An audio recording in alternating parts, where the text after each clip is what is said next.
Good evening, everyone. It's a pleasure to have all of you here this evening. Welcome to Beth Yeshurun. If you're not a member, it's an honor to have you as well, and have all of you here as members of the Houston Jewish and non-Jewish community that's gathered here this evening. Of course, this has been a difficult 7 weeks for all of us, but there's been a few bright lights that I think have helped all of us in these last several weeks. One is young people like Jay and Anat Zayman. Many of you get their twice weekly emails that inform and advocate for Israel, that educate all of us on what's really happening. Jay was telling me that email list is up to 4,000 people. And to see young people like Jay and Anat and so many other young people that are here this evening who care so much about Israel, that are taking up so much of their time to advocate for Israel and to educate the community, reminds me that the future is secure with young people like Jay and Anat. So, Jay and Anat, thank you for partnering with Beth Yeshurun and United Hatzalah. Another bright light, of course, is when we watch the news and we see people like Ambassador Michael Oren, who articulate exactly what's happening. They put it in terms that you and I can understand. And most importantly, they are great ambassadors for the state of Israel and for the Jewish people. So I know we'll have a formal introduction, but as the senior rabbi, I want to say what an honor it is to have Ambassador Oren here this evening. So thank you, Ambassador, for being at Beth Yeshurun. And finally, another bright light is organizations like United Hatzalah, who do so much good for the Jewish people in Israel and really throughout the world. There's a chapter here in Houston. And when my wife and I were in Israel several years ago, we got to see the headquarters in Jerusalem. We saw the life-saving work that is happening there every single day. So it's an honor to partner with you this evening, and I think we're going to begin with a short video.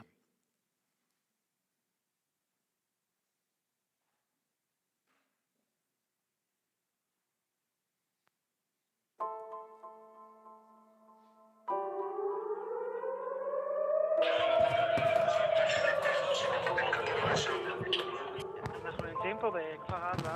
צה"ל הוציא לנו שתי תינוקות, בני 10 חודשים תאומים. הם בריאים ושלמים, צריך לדעת מה לעשות איתם, לפנות אותם לבית חולים. איפה ההורים שלהם? ההורים שלהם נרצחו. Israel's emergency medical teams had to spring into action. This is non-denominational. We're treating Jews, Muslims, Christians, everyone in Israel who needs it.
Thousands of lives were saved in the last 5 weeks. It's all because of the support we received. So I want to thank you all for helping us continue, and we're going to continue doing this as long as we need it. Thank you.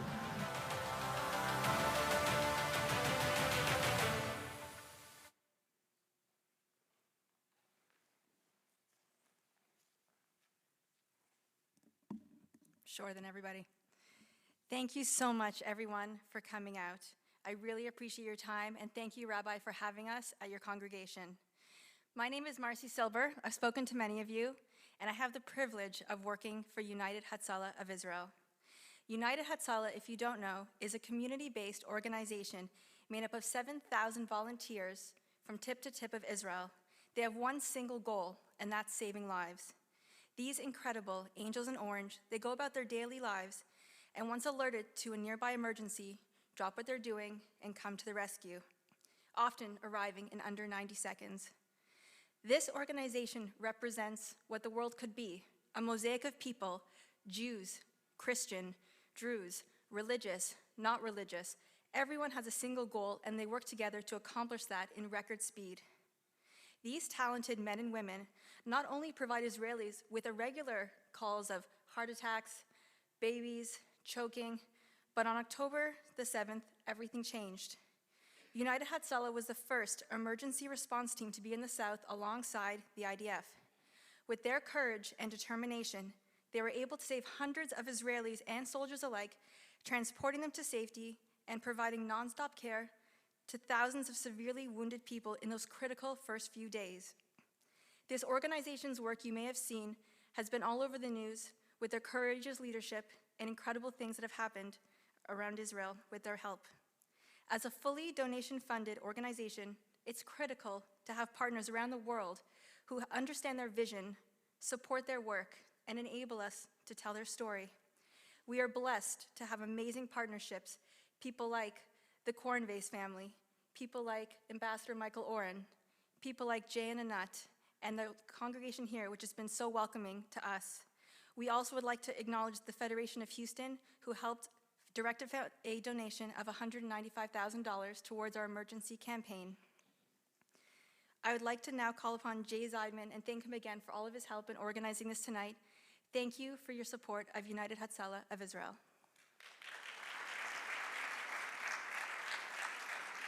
We'll be super quick because our guest is here. Thank you all for being here tonight and just for showing up. As we all sit around watching TV, watching the news, you know, the rabbi mentioned, Anat and I have been sending out these emails, which has kind of grown, just trying to figure out what we can do to help. The first thing we did was a Zoom, actually, with the ambassador. I'm not even sure you knew who you were talking to or what time zone you're on. You just seemed on repeat, but it was really heartfelt, and obviously, y'all's presence tonight means a lot. We'll talk about some of the work this organization's doing. Look, there's appeals all over the country right now to give and your time and your money, and there's a lot of important causes. I want to thank the Kornvase family. They've been real champions for United Hatzalah. You know, I've had the honor, of saving Ambassador Oren's life, which I just reminded him when he was choking in 2016 in Tel Aviv. We performed a Heimlich maneuver on him. And yeah, we didn't have to call him. And just honored that you're here in Houston. You've been all over the news. You've been everywhere. I can't imagine what your schedules are right now, so thank you for blessing us with some of your time. We're going to hear from some remarks and then just have a Q&A. Ambassador, here you have members of the Jewish community and non-Jewish community and young and old, and just want to thank you all for being here tonight. I wish this room had 3,000 people. We all have things to do in our lives, but you know, we're watching this and it's impacted all of us, and we're just grateful to hear from you and your perspective. So, Ambassador Michael Oren.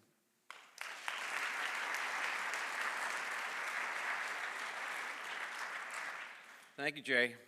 Thank you for saving my life. I didn't choke on a piece of steak. I think I choked on the word Democrat.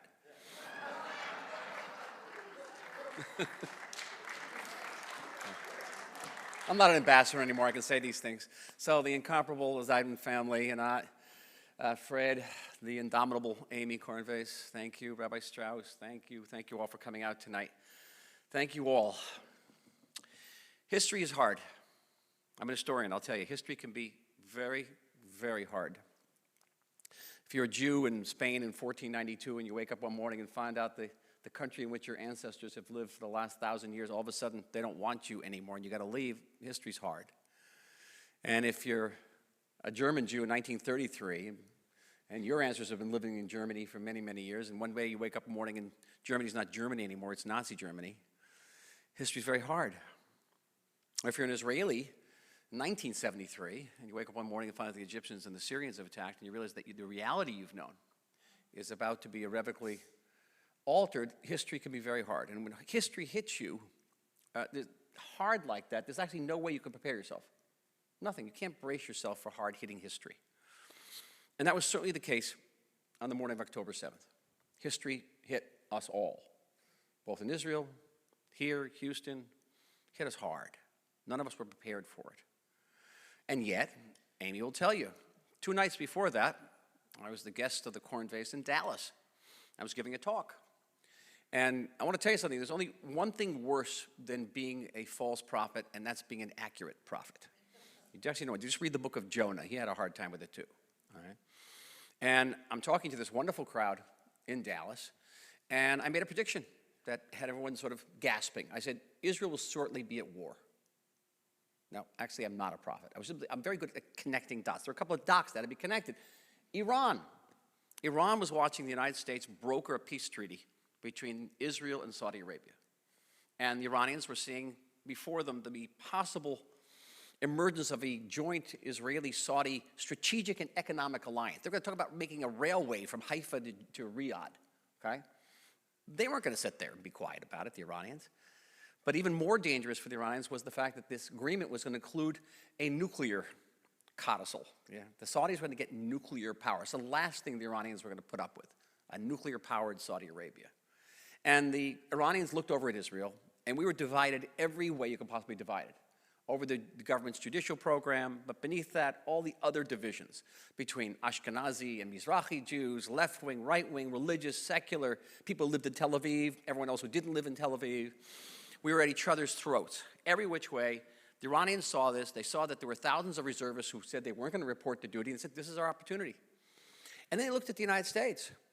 The United States polarized, paralyzed. You couldn't even elect a Speaker of the House.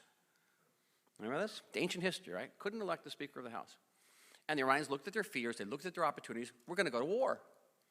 So I said this in Dallas, and people gasped. And I was an accurate prophet. I got one thing wrong, one minor thing wrong. I thought the war would break out up north with Hezbollah. Now, why did I think that?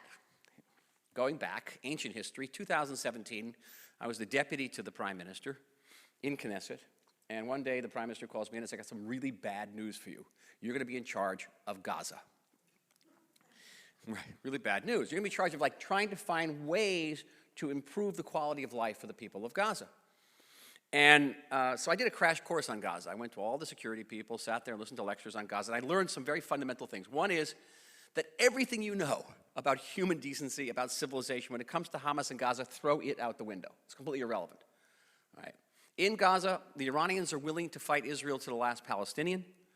Mahmoud Abbas in Ramallah, who's in the 18th year of his 4-year term because he won't stand for re-election because he knows that Hamas is going to win, he's willing to fight Hamas to the last Israeli. And then there's Hamas itself.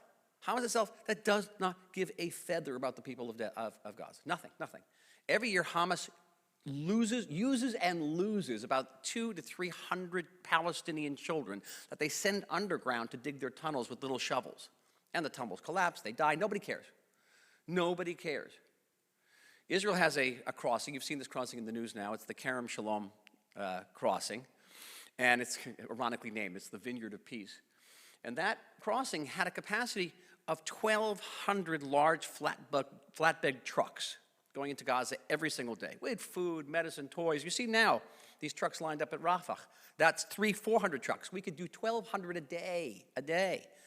And by the way, I was in charge of the blockade. The blockade had nothing to do with food. It was only about armaments. Everybody's saying that we were starving out the Gazans with blockade. It's a complete lie. But Hamas would only let in 400 trucks. 400 trucks a day because it wanted to keep the population hungry and angry and dependent on Hamas. That was Hamas. That's who we're talking about here. Hamas would blow up the Kerem Shalom crossing. There were fuel lines under the Kerem Shalom crossing into Gaza. They blew up the fuel. So guess what? That's why there's no electricity in Gaza. There's no water in Gaza. We are responsible for only 7% of the water in Gaza. You know this? They blame us for not having water in Gaza. You know why there's no water in Gaza? Because every single pipeline brought into Gaza was cut up and made into a rocket by Hamas. And because they dug 300 miles of tunnels under Gaza, some 200 feet deep, into the aquifer and drained the aquifer. And the aquifer filled up with salt water. That's why there's no water in Gaza. This is Hamas. And yet, still, in the Israeli government, I got to say this, I was there, the notion was that somehow Hamas could be bought off. If we get them, not suitcases, but pallets of cash from Qatar, if we let 20,000 Gazan workers come into Israel every day and make nice salaries, somehow Hamas would be appeased. We were wrong. We were wrong. We were fatally wrong. Morning of October 7th, I don't have to repeat everything that happened that morning. The breaking through the fence, the 22 communities, farms, towns overrun, the 1,200 Israelis massacred, butchered, immolated, beheaded, raped repeatedly, and over 240 Israelis taken hostage. History can hit you hard. No matter how you prepare for it, nothing can get you ready for that morning. I was coming back from Dallas. I was stopping over at my mother's house, same house I grew up with in New Jersey. What I do. And you wake up in the morning, your phone is buzzing nonstop, and it has that one message that Israelis never want to hear. A couple of Israelis here, you know what this sounds like, okay? Are you okay? You get that message, you know something terrible has happened. Are you okay? So I got 20 messages, are you okay? You open up the phone, you see what's happened, and nobody's okay. And I got onto the first flight going back to Israel that night, and that was an extraordinary flight. An extraordinary flight because half the flight was reservists coming back and lining up to get on this flight. Young women, young men leaving their studies, leaving their vacations to go back on a plane to risk their lives to defend their country. And it was a solemn, solemn moment. The pilot spoke to us. The flight attendants spoke to us. We all hugged one another. What a flight that was. And we landed in Israel at war, being hit by hundreds of rockets. And, you know, I had the great honor of bringing Iron Dome to Israel when I was ambassador. And Iron Dome's incredible invention, but it's 90% effective, which means that if they fire 100 rockets at you, 10 are going to get through. And where we live in South Tel Aviv, we live in Jaffa, we are actually in Rocket Alley. Every rocket that's fired at Tel Aviv goes over our house, and we have an Iron Dome battery a little bit to the east, and the rockets are hit pretty much over us. And so we were constantly being bombarded at night, and we have an ADHD cat who somehow internalized every time the siren went off was the first person was the first into our family bomb shelter. How the cat knew this, I don't know. But it's on the second, running up the stairs into the bomb shelter. We moved the beds into the bomb shelter. And the bomb shelter also became a TV studio. So I have a long-standing relationship with a wonderful fund in New York. Every time there's a crisis in Israel, they hire a PR agency, and that agency puts me on the news. So already on the first day, I had 3 or 4 interviews with everybody, some of the favorite people you know, like Amanpour and some other, yeah, exactly. And then from that on, dozens of interviews, sometimes dozens a day. Unfortunately, your prime time is our 2, 3, 4 o'clock in the morning, so that's how that was done every night. And that gave me a ringside seat into what is and always has been a primary front in all of our wars with the terrorists, whether it be Hezbollah or Hamas.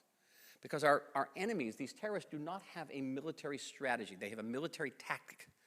Now, how does that work? They shoot at us, or in this case, they come across the border and massacre us, right? And they get credit in their world for that. Isn't that wonderful? These guys were wearing, you know, GoPro body cams because they were broadcasting. They were live streaming what they were doing to the entire world, something even the Nazis never did. Right? They live streamed it to the entire world, as they were so proud about it. And they get credit for that. But then they get us to shoot back. And they hide behind the civilian population. We, however much we try, end up causing civilian casualties, and we get branded as war criminals in the world. So the terrorists win on both sides. That's the military tactic. Then the military tactic becomes a media strategy, okay? Now, there's probably an algorithm out there in the world that says how many days of media grace you get for every dead Jew. 6 million dead Jews in the Holocaust bought us about 25 years of positive coverage in Europe. It ended in the 1970s. All right? 1,200 dead Jews bought us in American television about 2.5 weeks of positive coverage. In Europe, the BBC, about a week and a half. Before the media moves from Jewish suffering to Palestinian suffering, and its suffering are much bigger than Jewish suffering, especially because it's Palestinian children. So all you're going to hear is children. And of course, the Gaza Health Ministry, which is a highly credible source, is doubling, tripling the number of people killed, and it's always children. By the way, they conflate the number of terrorists we've killed in that number, and also the number of Palestinians killed by Palestinian rockets, because about 30% of their rockets actually fall in Gaza and kill a lot of people. Okay? So you see then that becomes a media strategy. The media strategy immediately translates into a diplomatic strategy. How does this work? Well, people get incensed. And today, the Arab street is no longer in the Arab world. The Arab street is in London and Paris. And they have huge demonstrations and riots, and that puts tremendous pressure on their governments. And those governments then go to the General Assembly and later the Security Council, and they're going to vote against us. And they're going to try to impose a ceasefire. And at this point, the media diplomatic strategy becomes a legal strategy, which is the ultimate aim of the terrorists. What does it do? Ceasefire. We're going to impose a ceasefire on the state of Israel. Ceasefire for Israel means the terrorists win. It means they get away literally with mass murder. And it means Israel loses. It means we cannot restore our internal security. We have 250,000 internal refugees who have moved out of their house. Who's going to go back and live near the Gaza Strip? Who's going to go live in Metula and Kiryat Shmona, knowing what these terrorists can do? And Hezbollah is a force 15 times larger than Hamas, 15 times larger. And 100,000 terrorists that have been massacring Syrians for the last 10 years. Imagine what they do to us. So we can't do that with a ceasefire. Ceasefire for us is the end. It's like game over. Israel becomes nearly uninhabitable with a ceasefire. So it was absolutely crucial. So this is what they're going for. And I had a ringside seat. So this, and for this day, I don't have a solution for it. I don't. All you could do is try to gain time and space on the air for the IDF to do what the IDF to do. And the IDF was doing it. A call-up of 350 or to 360,000 reservists. You understand this? If proportionally, the number of Israelis killed to the United States population was about 52,000, would be the equivalent of about 52,000 Americans killed in a single day. The call-up would be the equivalent of 35 million Americans reporting for duty, which has never even happened. That's twice the number that served in World War II. Okay? That's extraordinary. 35 million people. 1 of every 10 Israelis is wearing a uniform tonight, including my 3 assistants are all in the army. And we went to war. But Hamas, I said that Hamas hit us between the eyes, not the eyes with a capital I. What's the eyes? We have 2 identities in Israel. One is the state exists to preserve the state of Israel, to guard our borders, but the other part of it, the state exists to preserve the people of Israel. Or as my daughter keeps reminding me, if the government doesn't give priority to returning the hostages, all right, how do I send my kids to the army? How will I know that if my kids get, God forbid, my kids fall prisoner, the state won't do everything to return them, to redeem them? It's a covenant between the state of Israel and the people of Israel. So Hamas got us, with the hostages, got us right between that. Because if Hamas had just attacked us and killed Jews, we could have gone in there and flooded those tunnels with seawater and killed them all. But because the hostages are under there, we can't do that. Nor can we pursue this war all to the end, because Hamas at the end of the day probably won't release all the hostages, because they know that once they release the last hostages, we're going to kill them. Get this. So we're trying to do both at the same time, which is extremely, extremely difficult. We're trying to degrade, destroy Hamas, at the same time rescue our hostages, and that's why you have these periodic now 1, 2, 3, 4 day ceasefires. But you know how dangerous that is, because once you've done 3, 4, 5 days of ceasefire, the world's going to say, well, why don't you do 4, 5, 6 weeks of ceasefire? And by the way, they're saying this now. I was on a radio station this morning. Why? You've already agreed to it. We're just haggling over the price now. We've agreed to what you are. And extremely, extremely dangerous. But then how then do you look these hostages and their families in the eyes? So after the night of interviewing, I had another day job. And the day job was to go around. I'm the head of 2 NGOs. One NGO supports the Border Police. It's a wonderful organization. We support the bereaved families of the Border Police. 58 police people were killed in this already. I'd go to a funeral of a young woman, Ravit Sayig, who was only a few weeks in the Border Police, in one of these combat units that's co-ed. And the terrorists attacked the moshav where she was stationed. She took her gun and she charged after them. She killed 3 of them. And then she herself was killed, but she saved that moshav. And you go to funeral after funeral, shiva after shiva, and other shivas, by the way. Other shivas of, I don't know. Anybody know the name Ofer Balva? I mean anything to anybody? Ofer was a 22-year-old American Israeli, lived in Rockville, Maryland, and decided he didn't want to go to college, wanted to go to the IDF, and he went to the IDF, served in a very fine unit. On October 7th, he was sitting in Rockville, Maryland, heard about what was going on, got onto that plane, may have been on the same plane with me, went back to his army unit, and was killed a week and a half later by an anti-tank rocket by Hezbollah on the northern border. And went to that funeral, his parents from Rockville. So it's one after the, it's all intensely, intensely personal. There's not a single Israeli and very, very few people in the Jewish world who don't know somebody who was killed, somebody who was kidnapped. The rabbi who married my daughter, 2 beautiful boys, Rabbi Slotsky, had 2 sons, both of them officers in combat units. The morning of October 7th, they got up, they heard about the war, kissed their families goodbye, put on their uniforms, went down to Gaza, and they were both killed that morning. Both killed that morning. Tamar Kedem, this woman who grew up in our neighborhood, she was in my kids' scouts group. She was in their karate group. She and her husband and 3 children taken out and shot.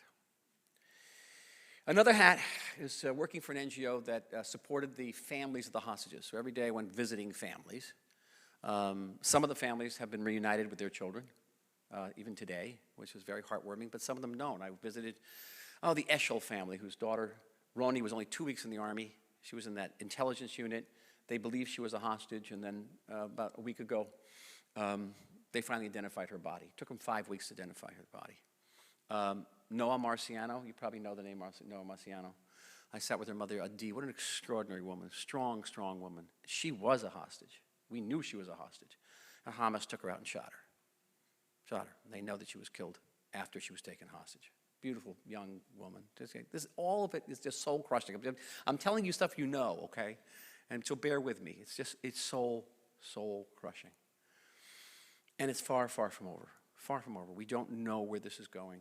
We don't know how long and on what circumstances we're going to grapple. We do not know. And I cannot stress this enough. It's almost another lecture, whether war will break out in the north or not, or whether we can afford to have war not break out in the north. Early in the war, I also write for the Israeli press. I interview with the Israeli press. I wrote an article called If Not Now, Im Lo Akshav, that said we should contain Gaza, contain Hamas. It wasn't going anywhere.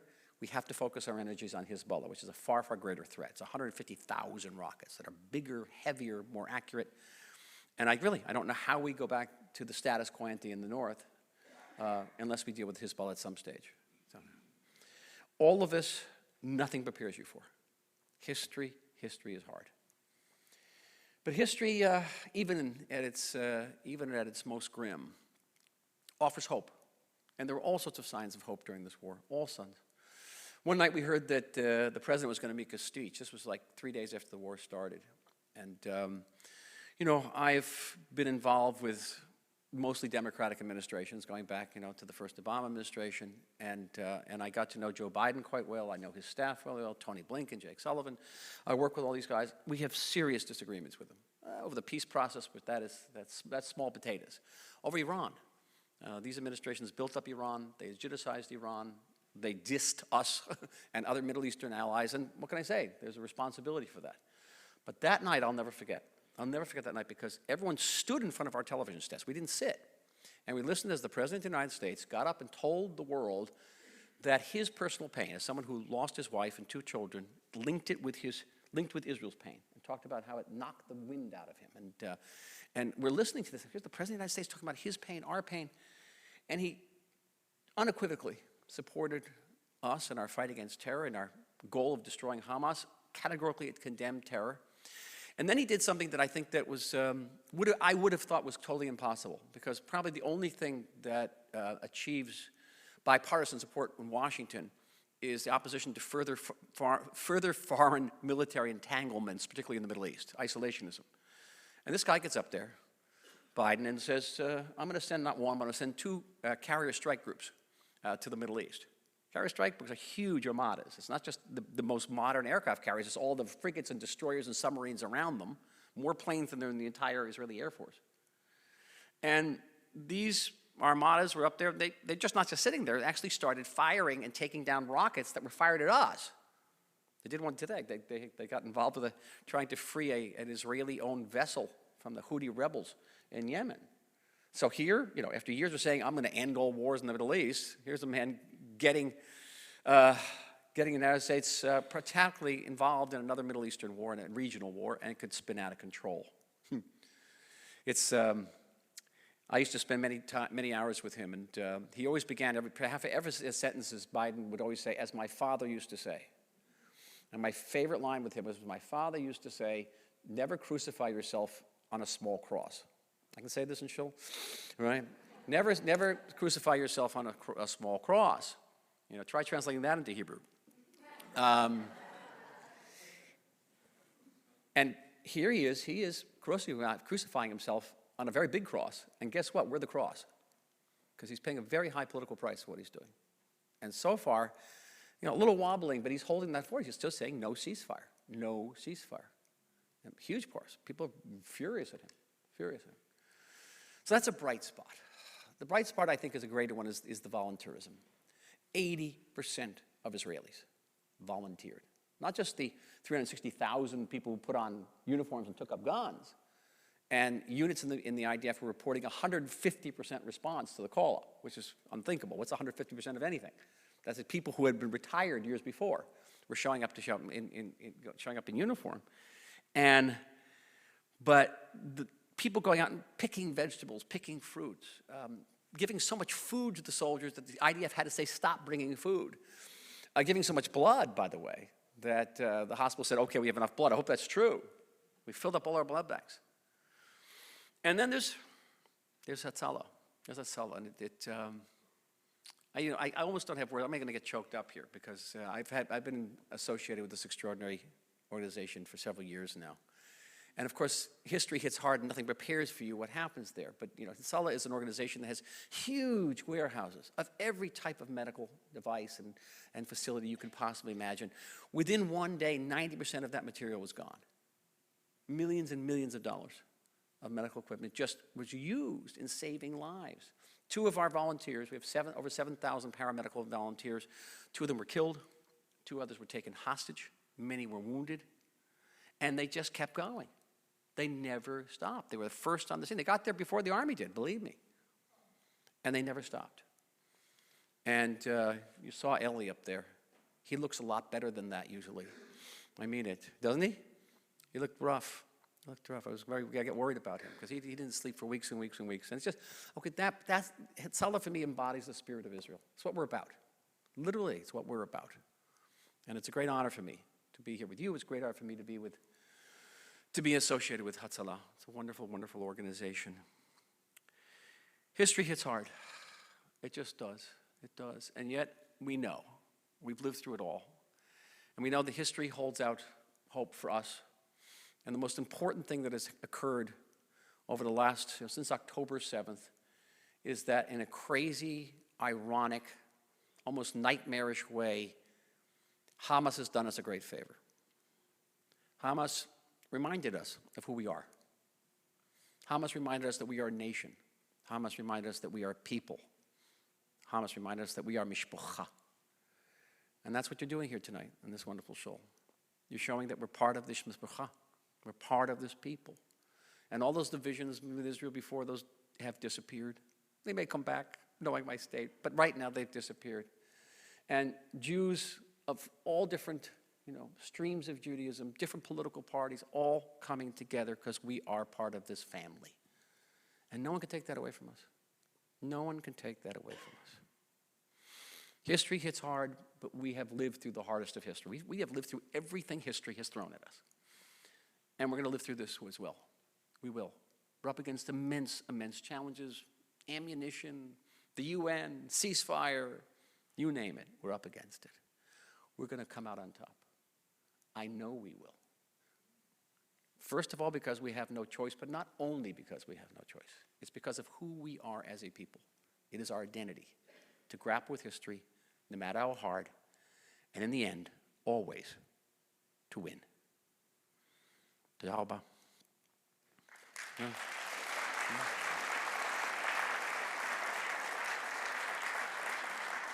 Questions? Any question is kasher. Okay? Yeah.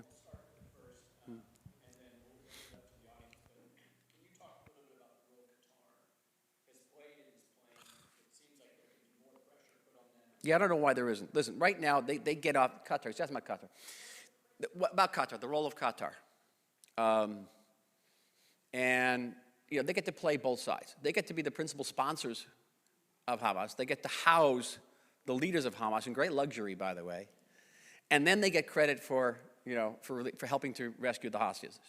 Okay? But there has to be a reckoning. And this can't go on. This cannot go on. Now, the United States has vast, vast investments in Qatar. And I wholeheartedly support any effort to get companies to cut off their connections with Qatar, certainly universities and their connections with Qatar. Certainly, certainly. There are branches in Qatar, the universities that take Qatari money because they take huge sums of Qatari money. All of this, all of this. We have one, the United States has one Achilles heel with Qatar, and that is that the Fifth Fleet is based there. And it's very difficult. I would strongly get it. If you want to talk about a grassroots effort to make a change, and we can talk about this in greater detail, get a movement going in Congress to move that naval base. All right? It's a good idea. Yes, sir.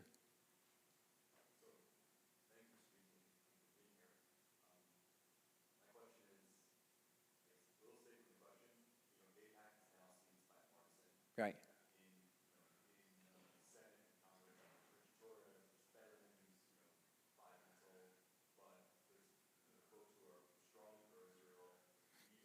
Yeah.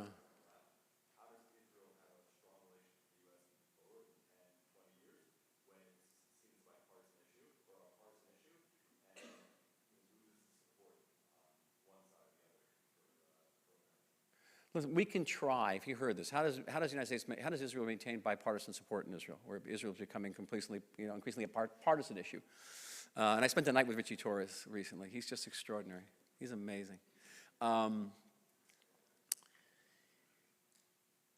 going to have to be humble about this, that there are processes occurring in this country, in American society generally, that is beyond our control. We didn't create microaggressions. We didn't create wokeism, all right? We didn't create intersectionality, and yet somehow we're on the receiving end of all this. We certainly didn't create critical race theory. We're on the receiving end of all of these things, and our ability to impact them is limited. It's limited. And so we could try mightily, as I tried in Washington. I always felt like one of these characters from an old Roman, movie, trying to hold on to two chariots moving in different directions and getting ripped in half. That's become increasingly difficult.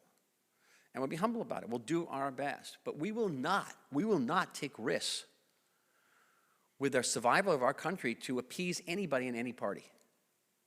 We're not going to jeopardize our children to make someone feel more comfortable at cocktail parties. I can't say that, and I hope that sounds too harsh, but that's it. We do our best to explain as best we can, and of course we can always do a better job, as I'm always told, of explaining. Very difficult. One of the, I have not talked at all tonight about anti-Semitism, and I think I've been traveling, I don't know whether this is my 11th or 12th or 13th city I've been to the last couple of days. This is Houston, right? But in every community I visited, it's the same story. People are in shock. People are afraid. People are afraid. One night, I have a small staff who works with me and keeps me going. They arranged a meeting meeting with my old paratrooper unit. I was a paratrooper in my youth, lone soldier, and I visited these guys. They were present on October 7th, one of the first units to get in there. They lost people. They saw things that young people should never, ever, ever see, and they'll never forget. And they were going into battle again. And they were afraid, and these beautiful children with guns, that's what they were, children with guns. I sat with them, I talked with them for hours. I'd been in a couple of wars, I talked about what it is to be in combat and how you deal with your fear and how you don't deal with your fear. And I came home and I had a Zoom call with the pro-Israel community of Cornell University, who were basically locked in the Center for Jewish Life at Cornell, threatened, death threats. And the most harrowing, haunting thing was that the expression on the faces of these Jewish students at Cornell was exactly the same expressions on the faces of the paratroopers. The fear. A couple weeks ago, I went up to Columbia University, sat with those students. Same thing, same thing. We are witnessing something, and I'm going to say this for the first time tonight. I've come to a couple basic conclusions, and that is that, brace yourself, the Holocaust never ended. Yes, the gas chambers ended, Nazi Germany was defeated, all that. But what created the Holocaust, the wholesale dehumanization of the Jewish people, is what's going on now. Because not only did we get 1,200 people massacred, but perhaps we even made it up, but we had it coming to us. We deserved it because we're white colonialist settlers, whatever. And we are accused of effecting the genocide, not the other side. And this is wholesale. This is wholesale. And it's in the media, and it's in the universities. friend of mine at a university, a Midwestern university, did a poll, a straw poll of his faculty in the humanities. He asked the following question. Would the mass murder, butchery, raping, immolation, beheading, mutilation of 1,200 people from any ethnic group, any nationality, would that ever be justified by any political grievance? And of 200 people on his faculty, only 4 said no.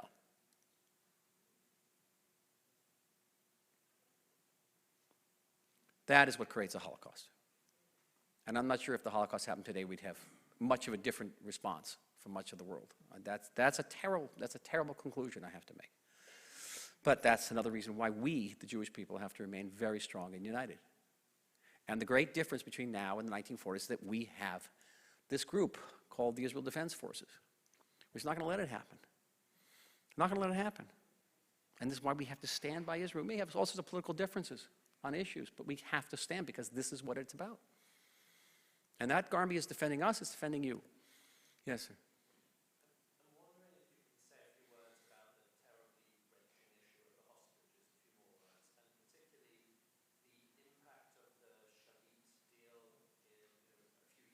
Yeah. I'll say my expectation when everything started was that the hostages, terrible though they are, would not loom as large as they have loomed. Where do you see this going, and Yeah. at what point does the lull end? This is totally unique to Israeli society. I mean, this is an event that never happened in any other society. Remember I said that this would be the equivalent of 52,000 Americans being killed in 24 hours. It would be the equivalent of many, many thousands of Americans being taken hostage, 242 hostages. But this goes to, I think I said it earlier, it goes to the core of our identity, okay? Because the state of Israel exists not only to protect itself, but to also ensure the sanctity of the lives of its citizens. The sanctity, I can't stress that enough. As I said, my daughter says to me, this is the conversation I actually had with a daughter and a son. The daughter says, I won't be able to send my kids to the army if I don't know if they're captured, that the state's not going to do everything to get them back. It's a covenant. My son says, yeah, but if we don't destroy Hamas, you're not going to have an army to send them to. And they're both right. They're both 100% right. And Hamas, for the first time in our history, has hit us right between the eyes, as I said, right? Right between these two identities. So now we're trying to do a little bit of both. We're trying to destroy Hamas and get the hostages back. But let's be very honest about this. Hamas is not going to give up all the hostages. It just isn't. It's their get out of Gaza free card. And they know the minute they get up that last hostages, we're going to kill them, the last hostages. That's when we flood those tunnels. So I had an article, I guess yesterday in the Times of Israel, you may have seen, where I made a suggestion that we should offer them the same deal that we offered the PLO in 1982 in Beirut. We said, get out of Beirut, we'll put you on a boat, and we'll flow you out to wherever you want, someplace horrible, Libya, Algeria. I can think of a couple of communities in New Jersey.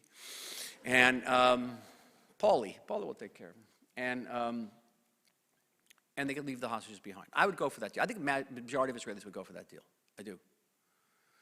But in order to get to that deal, we have to keep the pressure up. Because the only reason we're having these deals now is because Israel invaded Gaza. And I remember being on the news again, and on the eve of the incursion, everyone was asking me, but by going into Gaza militarily, doesn't mean you're giving up on the hostages? I had to say, no. This is the chance to actually get the hostages back. We have to put Hamas under duress. Amy was talking about the sponge bomb. You heard about the sponge bomb? You can shoot this thing, it goes in as a sponge, but it becomes concrete and it closes up a tunnel. It's great. The problem is our hostages are down there. And we can't deprive them of oxygen. Extremely difficult. So this, again, I'm going to fall back on my hat as an historian. I cannot remember a single episode in history, a single example from the last 5,000 years where any government had to make the decisions that the Israeli government has to make today. Nothing. Nothing comes close to it. It is beyond excruciating. But again, there's no choice. There's zero choice. Yes, ma'am.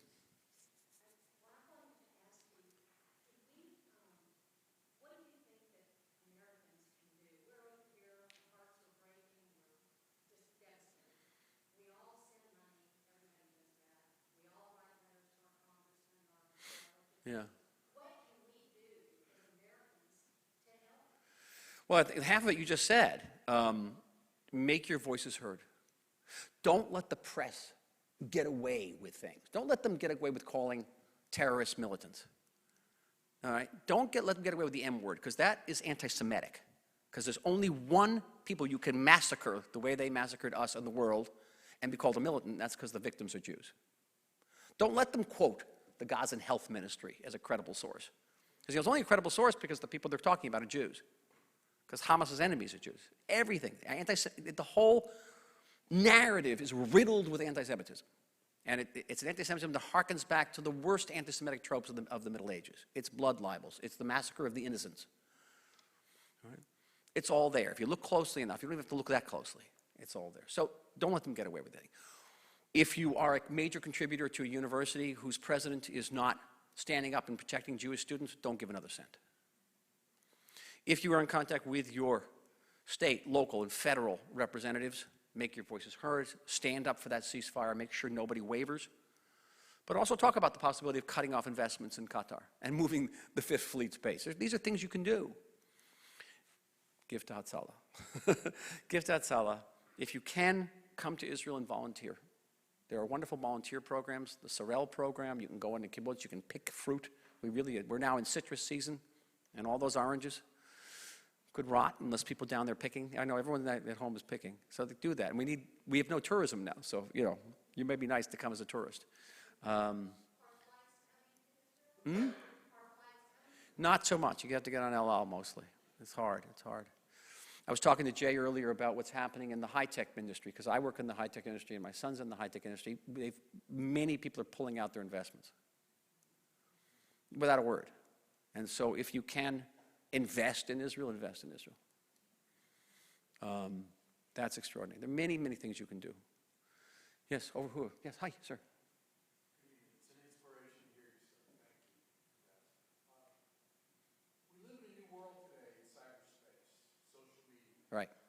Something really bothers me, and that is, as I come back from Thanksgiving holiday and social circles, working out in the gym, everybody seems to be leaning toward the Palestinian side. It really bothers me. And I think the Palestinians and those behind them are doing a better job on social media. This might be a mission impossible. How do Jews and how do the Israelis counter that? Particularly TikTok. TikTok seems It's rough. TikTok Rough. is a big one. Yeah. I was in a social circle working out at the gym, Mm-hmm. and I heard people saying really ugly things about what the Israelis are doing and the poor Palestinians. Yeah. And how do we counter that? Or is Well, let me say generally, first of all, people are saying this only again, because the Palestinians' enemies are Jews. They didn't say a thing when 500,000 Syrians were massacred, right? And among the 500,000 Syrians were many thousands of Palestinians. Or when 400,000 Yemenis are massacred or Sudanese. Nobody cares about anything other than the fact Palestinians, they lucked out when they got us as enemies. That's all I can say. They lucked out. The whole narrative is riddled with very deep anti-Semitic undercurrents. And the people aren't even aware of it. I'm sure the people in your gym don't think of themselves as anti-Semites. Well, maybe they do, but that it's there. It's hardwired into the narrative. We try. Okay, so I have an initiative called the Israel Advocacy Group, and they support what I do, getting around to all these press. I have an article pretty much every day somewhere. I have another one. If you get Sapir magazine, it just came out a little while ago. And that takes work, it takes research and supports it. So we're also mounting a major social media platform, very, very sophisticated, that is aimed at what we call the silent majority, people who are not pro-Israel and people who aren't anti-Israel, because they've made up their minds. We're looking at the people who haven't made up their minds and talking to them in a way that makes them think that Hamas is not just Israel's enemy, it's also their enemy. And getting them talking about it, because you have to get people not just thinking, but you have to get them talking. So this initiative is going up now, dealing with it today. But still, you're up against machines that are financed at just an immense degree by Qatar, but not just by Qatar. It could be by Iran. They have states behind them, okay? Not just communities, they have entire states behind them. So we are encountering hundreds of thousands, in some cases millions of bots that have completely flooded the internet. Millions of bots. Some are very sophisticated. You don't even know it's a bot. It's getting you to think a certain way about Israel. They will use images taken from zombie movies, and that's an actual example, and show this is what Israelis have done to women, Palestinian women. They'll take them from movies, they'll take them from different conflicts, they'll show buildings that were destroyed in Vietnam, and they'll put it up there as if this is buildings we bombed. Very sophisticated. What we can do is invest more heavily in social media. We just have to. Because that is, it's great. I go on CNN and I do Anderson Cooper and you know what CNN's audience is in primetime? How many? Anyone want to guess how many people actually watch these things? Go ahead. How much? Good. Take a guess. There's no wrong answer. Well, yes, there are, but okay. But you watch MSNBC? You watch MSNBC? No. Anyway, listen. Prime time, not during the crisis. Prime time is about 500,000 people. About 500,000 people watch CNN. Prime time, 8 o'clock. Okay. Compare that to what goes on social media. Now, it's 500 people who are influencers, okay? People in Washington are watching this, so it's not, that's misleading. But in just reaching tens and hundreds of millions of people, you have to be involved in that field. Right? Sir? You can speak to this practice that we follow of a blood revenge. What is going to happen in 15 or 20 years when the 5 and 6-year-old Gazan children reach the age in their 20s? Yeah. That is a frequently asked question. I get that a lot on the news. Okay, so, and here's my answer to it. Yeah, we can destroy Hamas, but we can't destroy the idea of Hamas. It's because it's the same idea as ISIS, Al-Qaeda, Hezbollah. It's the Islamicist jihadist idea. And it is endemic to the Middle East, and not just the Middle East. It's there. But what we can do is downgrade Hamas. We can downgrade it so, if there's no ISIS state, then ISIS is a lot less powerful. If there's, there's lots of neo-Nazis running around the world today, but says there's no Nazi Germany, they're less powerful. So we can downgrade them. And yes, there may be people in this generation or 5, 6 years from now saying that I remember what they did to my parents, I know what they did to my house, my community, and I'm going to be a terrorist. Okay, that could well happen. And here I have to fall back on a question that was once asked me by Jeffrey Goldberg. He's the editor of The Atlantic. Jeff and I go way back. He said, I get Israel's tactic, but I don't get your strategy. What's your end game? Where are you going on all this? And I said to him, Jeff, you don't understand. The tactic is the strategy. What does this mean? All right? The Arab world, the Muslim world, is going to reject us. And they're going to try again and again to kill us. Not to wage war, not to defeat us, but to actually destroy us. It's an existential threat that I don't know if America's ever faced a threat like that. It's very rare. And we're going to have to fight back, and we're going to have to beat them. We're going to have to do this periodically, every 6, 7 years. We're going to do this periodically and convince the other side that it's not a good idea to do this. We're going to hit them so hard. And some people on the other side are going to internalize that it's not a good idea, and there's going to be a Sadat, and there's going to be a King Hussein, and there's going to be signatories to the Abraham Accords who say, listen, the war's not working. Let's do something else for our kids and grandkids. Let's make peace. Some people won't do that, and we're going to have to keep on reminding them. That's our tactic. Our strategy is to survive. And we're not just going to survive. These guys are going to stay in the gutter, but we're going to make one of the most successful nation states in the world. We're just not sitting there. We're living an extraordinarily wonderful life in the state of Israel.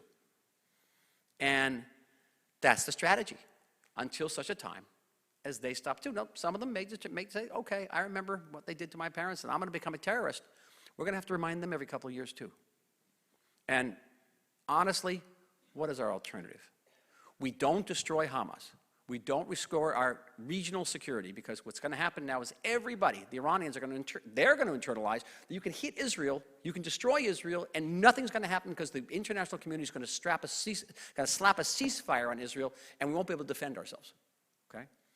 Those 250,000 Israelis won't be able to go back to their homes. Israel becomes uninhabitable. What choice do we have? 6-year-old who might become a terrorist? Destruction of the state of Israel. What do you think? What choice do we have? Sir? I'll get it right. I'm impressed by everything you said. Except?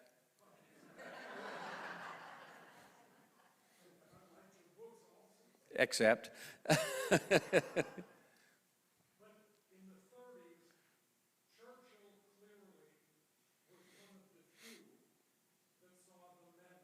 Yes. He saw the menace was coming, was the evil, and it was coming for him. Mm-hmm. It was coming from his way of life. I see the same thing. This evil is coming for us in America. But of course it is. And Israel has done a damn poor job of conveying that simple Yeah. message Well, to America. then there's no but here, because I say this every night on the news, but I say my leitmotif is this is not a battle between Hamas and Israel. This is a battle between civilization and evil. And make no mistake about it, you're next. Now, the people who do understand this are the French, strangely enough. The French have outlawed pro-Palestinian rallies. You can't demonstrate the way they're demonstrating in the United States and France. They'll shoot you. Because they know. They know if we lose, they're dead. The British know it too.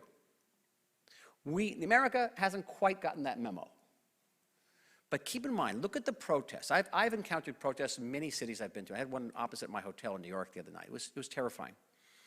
And I feel much, much safer being in my bomb shelter in Tel Aviv with the rockets going off. I do. And I say that without reservation. It's terrifying.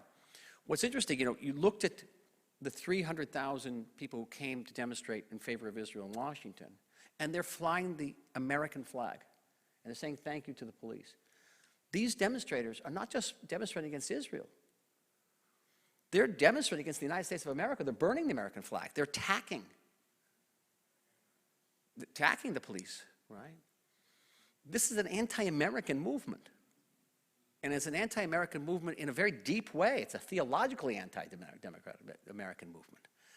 And I think there are people who get that. I think that people are looking at these images of these protesters, seeing them burning the American flag, and they're getting it, right? I don't know. I hope that they don't have to see it too often to get it finally. It's very difficult. They're up against, that whole university, Israel, colonial settler, white privileged, what's the word? The Jewish supremacist state. These are the words you're attached to us. Yes, but there's no question about that. And I stress that every night on the news. What is this? A couple of people over here. What happened to your question? You stopped. You gave up. Yeah. Okay. Yeah. When you were in charge of Gaza, and first of all, you said that there were tunnels that could be flooded. Why didn't you flood them when you were there before now, like a year or two ago? Yeah. And also, what can Israel do to prevent Hezbollah from doing something in the north equally dangerous and prevent it so that it doesn't get to happen? The answer to your second question is we can't do anything other than pivot to the north and take on Hezbollah now. Because they're not going anywhere. And how do you raise children in Kiryat Shmona? Knowing what these terrorists can do to the people in the south. You know it. And you know that no wall is impregnable. At the end of the day, people can get through. I was many years in a military unit in the IDF that specialized in getting over fences. That's what we did. All right? And we learned we can get over any fence. So yes, we have to address it. That's our responsibility. Why didn't we flood those tunnels in the past? I'm going to give you an answer I haven't given to any audience in the last 3 weeks, so brace yourself. The reason was that in the government, in the military, we were not persuaded that the Israeli society was willing to make the sacrifice. And we're talking between 500 and 1,000 soldiers dead. And so it was between 500 and 1,000 soldiers dead to go and invade Gaza, our soldiers dead, to invade Gaza and destroy Hamas. It took the events of October 7th to convince us. And that's a horrible sort of calculus, but it's true. And if you would have canvassed Israeli public opinion every time there was a rocket attacks, and those rocket attacks happen, with increasing frequency, are you willing to pay for removing this rocket, this mostly a nuisance, with 500 to 100,000 dead soldiers? The majority of Israelis would have said no. Today, 95% say yes. And that's the big difference. Amy. Yeah. How important is it now to engage our Christian friends and neighbors, and in what way can we engage them? What would you suggest for us to do with them in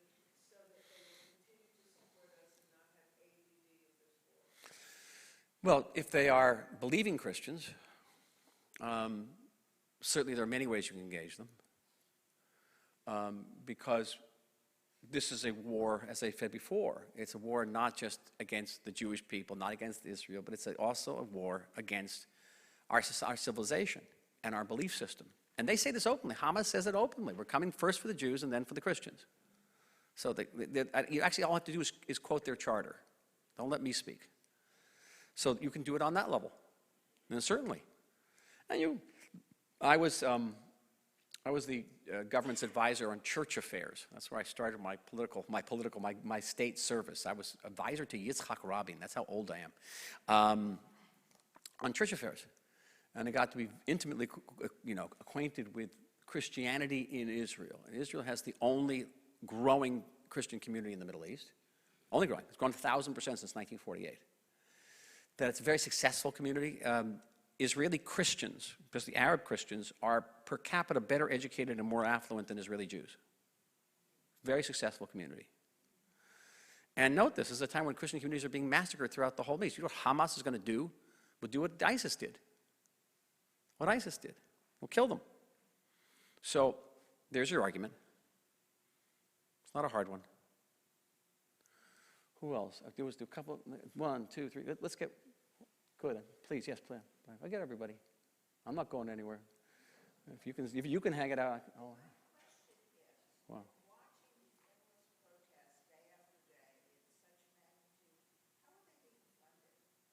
Oh, there's no shortage of funds. They have their own funding apparatuses, and certainly, I want to go back to your question. You said what you can do. I, for the life of me, do not understand how people can fly the flag of an organization that is a recognized terrorist group by the United States government. They can call for genocide from the river to the sea, okay? They can chant anti-Semitic slogans, and they're not in prison. I don't get it. If they did this against any other ethnic or racial or sexual group, they'd be in jail. And why are we putting up with this? I don't get this. So going back to your question, what can you do? Get this outlawed.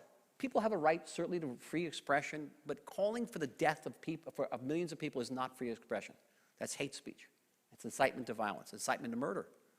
And it should be labeled as such. By the way, the French have done it. The French have done it. All right? How about the United States of America? Look at both. Go ahead. Okay, My question is, what's next? Let's assume that we got all of our hostages back home safely. Yeah. And, the best case scenario. What's next for Israel? How do we move forward? How do we continue to do this after we've known what can happen? Well, first of all, we're going to have to remove these threats. We can't. I don't think we can go back to that status quo ante in the north. I just don't. And I'm always going to refer to all my own writing. I have an article that came out a couple hours ago in Sapir magazine. It's a leadership magazine. It's called The Day After. It's just this. Ask the question, what's the day after look like? So you don't have to read the article. I'll give it to you in the 1-foot version. It's this. Day after begins with the demilitarization of Gaza. No more rockets, no more rocket, workshops. No more tunnels, of course. The internationalization of Gaza, so it won't be just an Israeli problem or an Israeli-Egyptian problem, because clearly just not our problem. That's what those aircraft carriers are doing in the Middle East. It's not just our problem. With some type of international force with a large inter-Arab component to it. The rebuilding of Gaza, infrastructure, actually giving them water, giving them their own electricity, all of that. Creating a cordon sanitaire around Gaza, mile to 2 miles. No one gets near the border anymore.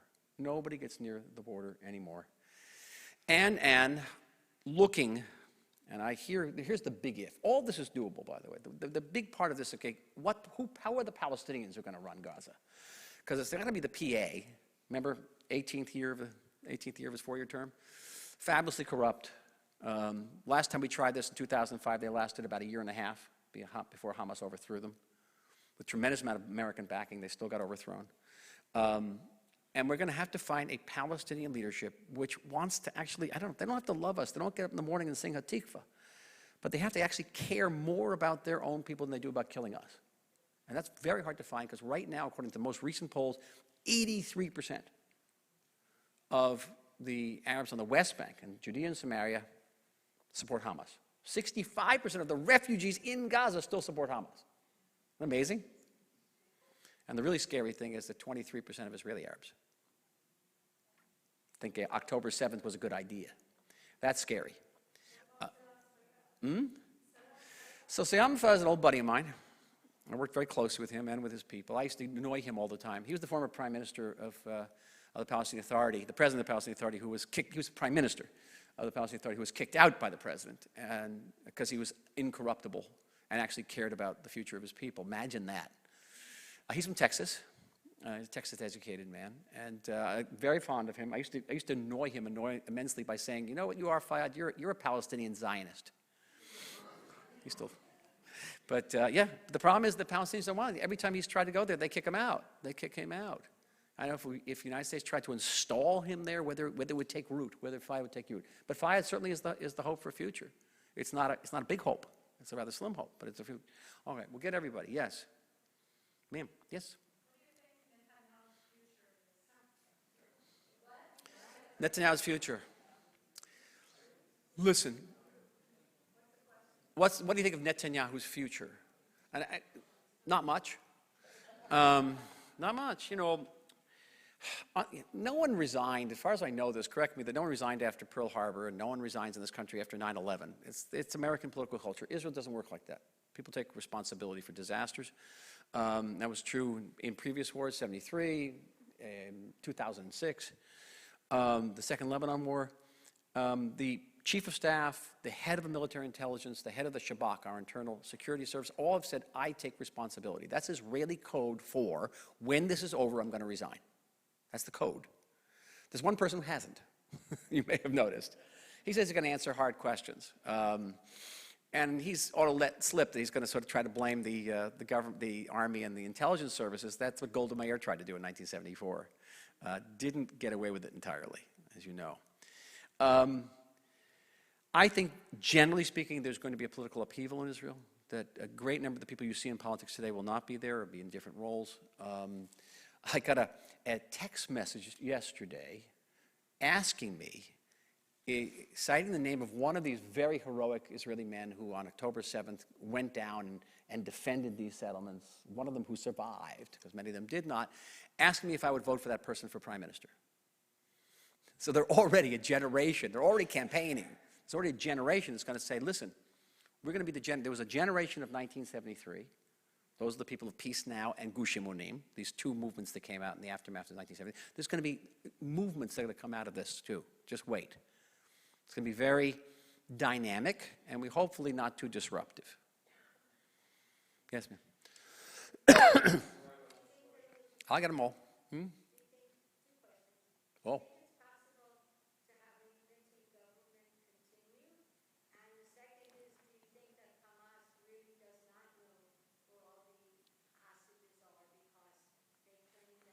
I think that Hamas doesn't know where all the hostages are.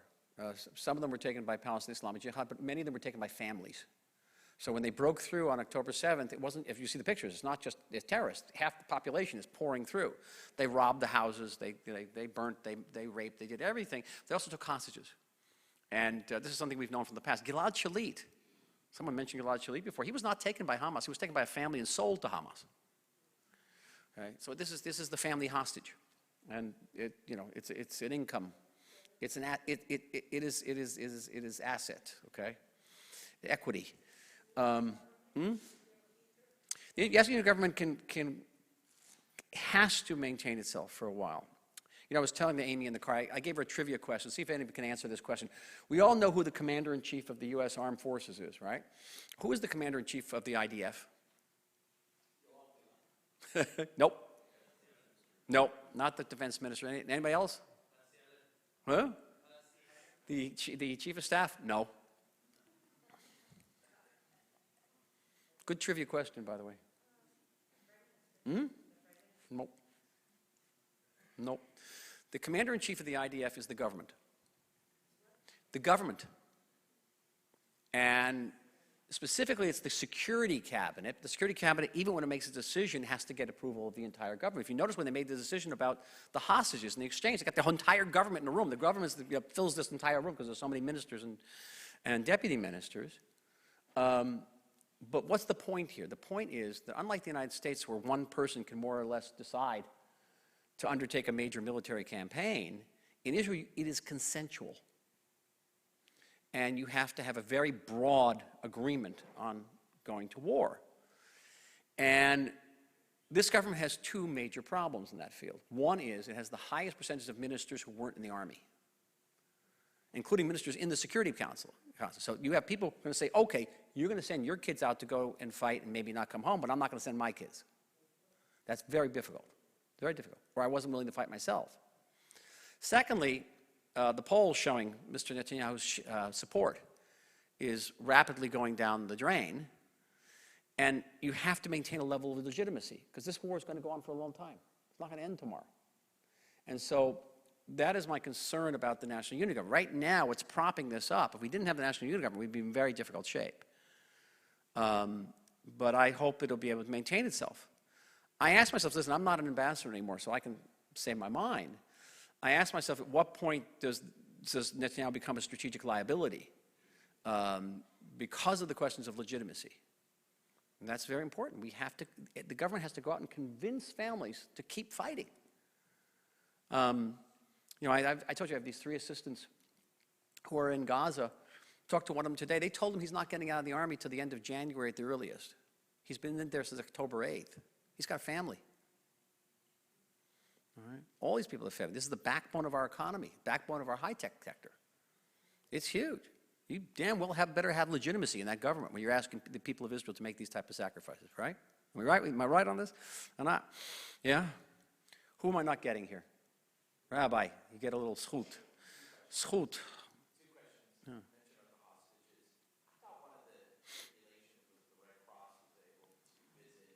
Guess what? It didn't happen. Guess what? They're not honest brokers. They don't negotiate in good faith. It's like negotiating with ISIS, right? Or Hezbollah. Hamas not only conducts physical terrorism, they conduct psychological and emotional terrorism. And this is what they're about. They're about dividing us. And by the way, they've done a great job. Because every batch of hostages we release, we rescue, creates another wave of protests on the government to have another ceasefire. It's brilliant, brilliant. And then my second question. Yes. I think a few weeks ago, leaders of Hamas went to Moscow. You saw they let that Russian out today. Were you surprised? How much concern do we have Russia's backing of Hamas and Iran? Russia's always been a frenemy. Right? Russia's always been a frenemy. On one hand, we had good commercial relations. We had excellent communications with Mr. Putin. For years in Washington, people were always coming up and asking me what Putin was thinking, because we had better connections with Putin. We have a very, very large and dynamic Russian diaspora. Between 1 out of 7 and 1 out of 5 Israelis speak Russian. And we have the Russian army on our northern border. And this is another speech, but I've long been an opponent of our government's position on Ukraine. I thought we should have unequivocally supported Ukraine, both strategically and morally. It was a mistake. But the reason we didn't was because we were afraid of the Russians on our northern border, which I also think was the wrong message to our region. Being afraid of 1,000 Russians is not something that a country with an army twice as large as that of Britain and France shouldn't be announcing that they're afraid of 1,000 Russians. But right now, Putin has become more of an enemy than a frenemy. The Chinese too, by the way. The Chinese now have official anti-Semitic policies. A country that never had anti-Semitism has now officially erased Israel from Chinese maps. I think we should erase China from our maps. Thank you. That gets the applause. That's Russia's an enemy and ain't a friend. Yes, let me get some people in the back. Yeah.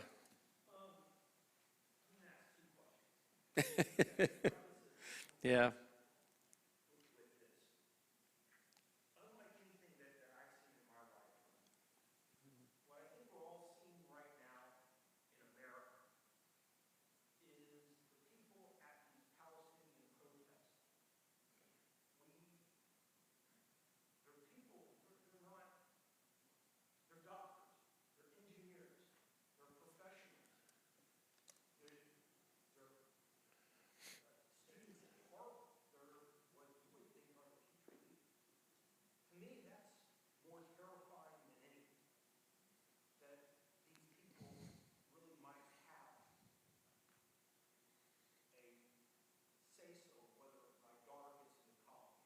Yep.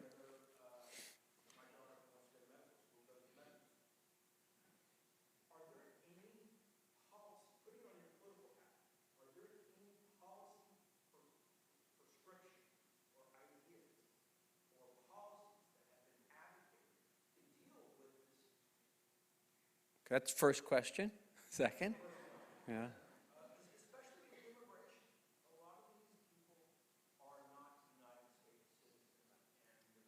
I don't know that for a fact. I don't know. I don't know if they're not United States citizens or not. But, yeah. My favorite hat. Yeah.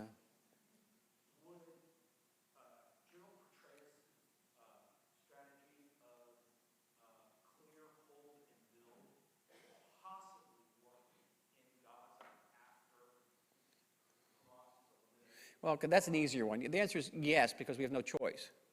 Okay, we can't, if we destroy Hamas, we're not going to turn over Gaza the next day. We're going to have continued military security control, even if we have this international force there, including the right to control the airspace, to control the G-band space, and to have the right of hot pursuit that we're always going to have retain for the foreseeable future, long time. Same rights we have in Judea and Samaria, by the way. As for the people who are protesting, it's not surprising that they're doctors, lawyers. I just mentioned all the faculties and all these leading universities who feel exactly the same way. And these are people who, again, they may hate the state of Israel, but guess what? I think they probably hate this country too. And if they're not protesting against Israel, they could be protesting against other things in this country. And that is a deep-seated malaise here. Deep-seated malaise. Not that America is above criticism. Of course not. Of course not. No country is. No country is. But their criticism is something very fundamental.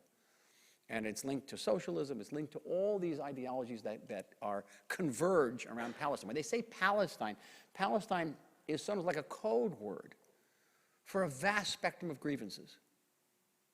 Vast spectrum of grievances. And of which, we're only a small part at the end of the day. And the answer to this phenomena, and this is another lecture, this phenomena was 50 years in the making, 60 years in the making. It started in the 1960s when the youth revolutions tried to export the revolution from the campus. They didn't succeed, so they went back on the campus and they closed the gates behind them. And they built generation of people who thought this way. And eventually the gates opened and they went out. And they became the doctors and the lawyers and the professors and the leaders. They're in Congress too. And that's, it'll take 50 years maybe to wind it back. I think my former student, Barry Weiss, is creating a university in this state, is she not?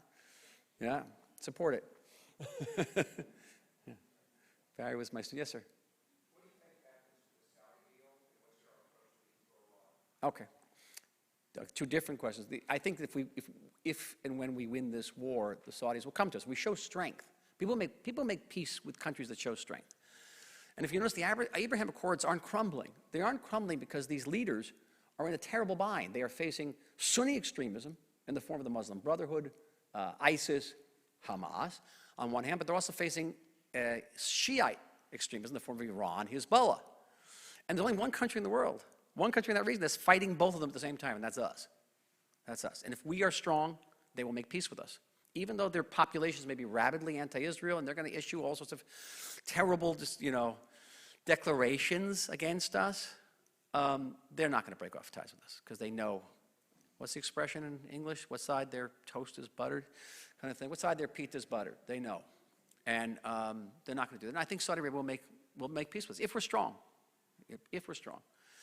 With Iran, I have long been an opponent of my country's policy toward Iran. Just like I was an opponent of our policies on Ukraine.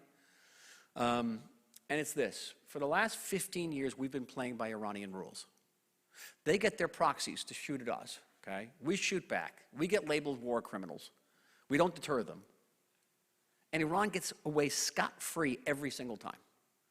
And for the life of me, I do not know why every time someone fires a rocket or even a bullet across that border, we don't take out an oil refinery in the Persian Gulf. And really, that you can applaud. That's better than the Chinese on the map. That, I strongly believe that. We are, not dealing with the head of the snake. And listen, I talked about Joe Biden and his willingness to crucify himself on a large Jewish cross.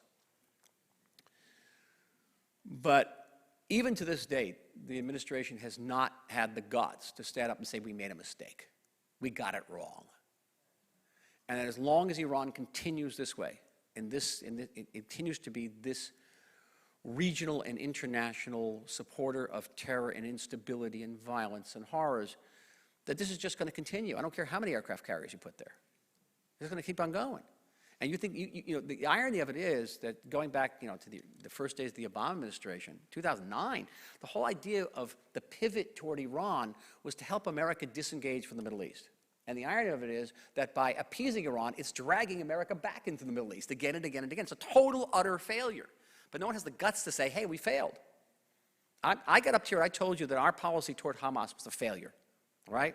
I'm waiting for someone in the administration to do that about Iran. And then we'll take it from there. Then we take it from there. But the status quo, Andy, is impossible. It's impossible.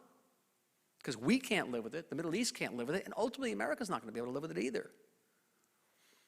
Guts. One more question. Okay, get 1, 2, wait, quickly, 1, 2. Yeah.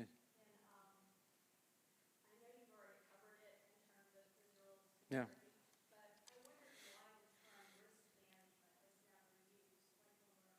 I use it all the time in relation to the Palestinians, but that's a deeper question. What's your question? Yeah. I'll answer it. I'm not dodging it. I'm just I'm aggregating. What? I'd like you to talk to one of the narratives that's going on is that the reason the U.S.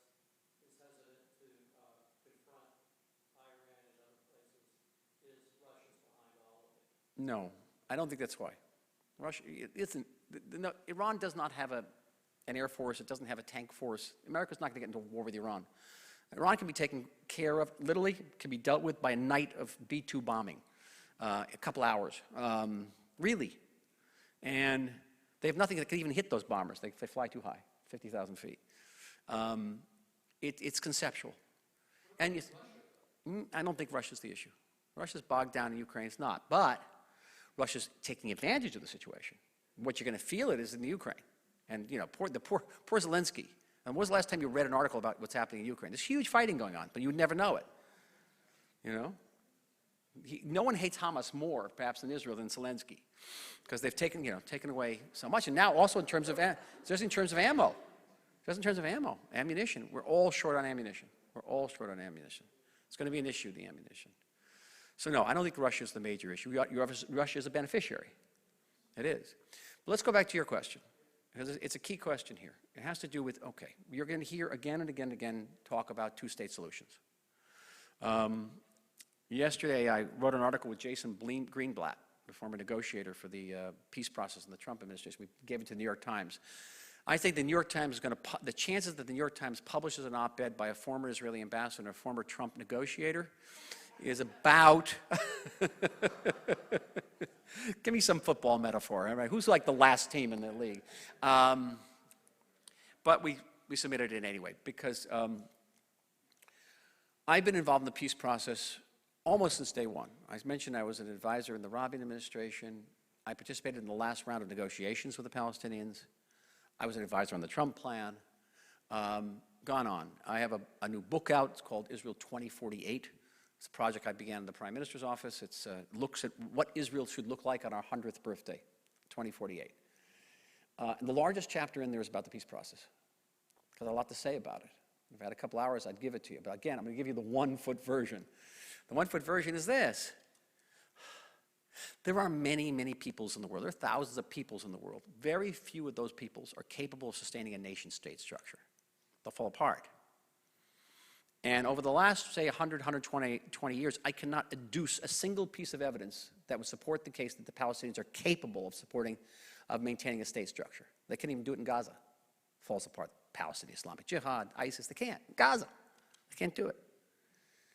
And therefore, you know, I used to say to Secretary of State John Kerry, because he was running back and forth trying to make peace, I used to say, you know, Mr. Secretary, our problem is not the Palestinians aren't a people. Our problem is that they're not enough of a people. And given that now Israelis, I think, overwhelmingly understand that if you were to create a Palestinian state, Judea, Samaria, the West Bank, it would fall apart in a matter of days. And we'd have Hamas there. I see Hebron Hills out of my back window in Jaffa. I wouldn't be in rocket range, I'd be in rifle range, all right? So that's not going to happen. And everyone can talk about two-state solution till they're blue in the face, which is really sad. Because if you got off the obsession with the two-state solution, a concept that has failed repeatedly for the last 30 years, you could do other things. But one of the things you could do is manage. You can manage this conflict much, much better. You can have trusteeships, you can have cantonment plans, you can have federal solutions that nobody will consider because everyone's stuck on the two-state solution. But it's not going to happen. Not the least of which Israelis are not going to let it happen right now. And Bibi gave a speech today saying, I'm the only leader who can prevent a Palestinian state from coming into being. And, which is ironic because he twice advocated for the creating a Palestinian state. But I think most Israelis understand this. Even my own family's kind of left of center. They understand this now. And there's no one to sign with on the other side. Who are you going to sign with? Again, 83% of the Palestinians in the West Bank support Hamas. Mahmoud Abbas and his administration have all come out in praise of October 7th. Now they're taking credit, by the way. Some of our guys were there too, they've said. You know this? And when they're not accusing the IDF of having fabricated. In one breath, they say the IDF killed those people at that rave festival, but hey, some of our guys did it too. And everyone forgets that exactly 1 month before October 7th, September 7th, Mahmoud Abbas gave one of the greatest anti-Semitic speeches in history, where he blamed the Jews for bringing the Holocaust down on themselves. It didn't happen, but the Jews are responsible for having it happen. Okay, welcome to this world. This is our presumptive peace partner. Right? So it's not going to happen. But there's many things you can do to manage the conflict much, much better. Let me conclude with a statement, if I would, okay? And you really want to ask that question, don't you? Okay, all right. Forgive me, Jay. I can't.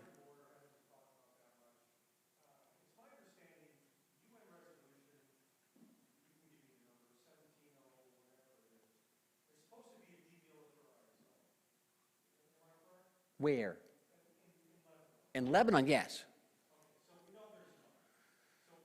It's not just militarized, it's supposed to be a UN peacekeeping force, UNIFIL. Yeah, yeah. And there are aspects of demilitarization. It's not enforced in any way. So that's where I'm going with this. And Israel is starting to do this more, but why haven't maybe people like yourself, or any of the spokespeople, come out and be a little bit harsher on the UN? Oh, how much harsher can we be on the UN? What can you do? Yeah, it's supposed to be many things in the UN. They're supposed to judge things equitably. They're supposed to, they're supposed to condemn state sponsors of terror. They're supposed to condemn people, other states. This is an organization that condemns Israel more frequently than all the other states combined in the world combined. How much harder should we have to be for UN? I personally think that the United States and maybe a future administration, Fred, will make the move to kick the UN out of New York and let them move to Tehran. Really. Think about who's in real estate here. Can you imagine what that's worth, that real estate, along the river? Last thought I'm going to leave you with. Listen, I talked about history being hard. And history definitely is hard, especially with us here.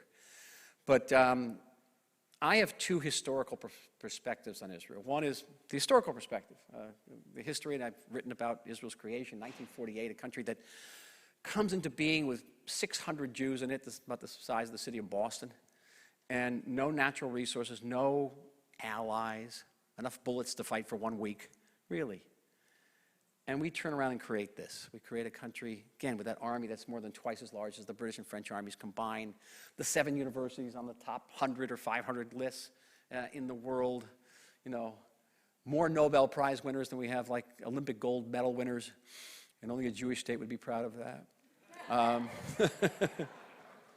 And a country that by any parameter is not a successful nation state, is a super successful nation state, whether in terms of our healthcare system, our citizen satisfaction, our longevity. You American men want to live 8 years longer, come to us. You'll live 8 years longer, at least now. It's going down. All of that. And we're on a list, we're on a very short list. There are about 5 countries in the world that have never known a second of non-democratic governance. You're in one of them. To the north is another, Canada, New Zealand, Australia, and that's about it. We're on that list. We're on that list. And we're the only country on that list that's never known a second of peace. And that's extraordinary, because what destroys democracies all the time is war. War. And so that's my historical perspective. I have my personal perspective. It's scary to think of this, but I've been living in Israel for close to a half a century. And I came to a country that was poor. Our biggest export item was orange juice. No kidding. And we had no relations with China, no relations with India, no relations with the Soviet bloc country. There was 12 countries. No relations with Africa. All of Africa cut off relations with us after the Arab oil embargo. Nothing with South America. A nice, friendly relationship sometime with the United States, but no strategic alliance. Really. No peace with Egypt. No peace with Jordan. Certainly not with Abraham Accord countries. Nothing. That's the country I came to. And over the last 45 plus years, look what I've witnessed. Look what I've witnessed. All of that has been transformed. All of it. All of it. And I've seen 1 million Jews from the former Soviet Union come to Israel. I've seen hundreds of thousands plus Jews airlifted from Ethiopia. I have seen miracles. Miracles. No way around it.